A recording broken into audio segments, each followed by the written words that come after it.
هل أتاك حديث الغاشية وجوه يومئذ خاشعة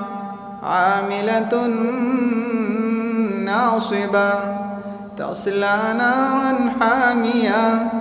تسقى من عين آنية ليس لهم طعام إلا من ضريع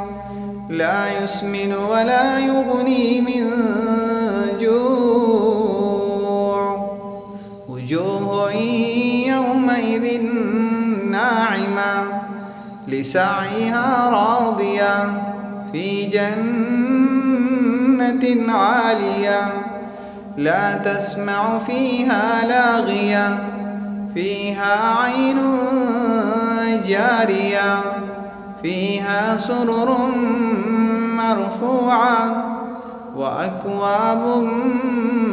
موضوعة ونمارق مصفوفة وزرابي مبثوثة أفلا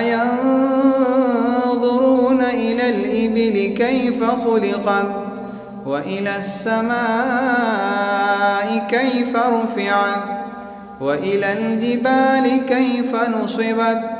وإلى الأرض كيف سطحت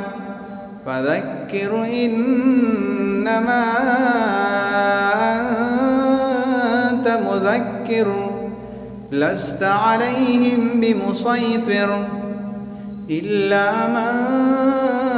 تولى وكفر فيعذبه الله العذاب الأكبر إن إلينا إيابهم ثم إن علينا حسابهم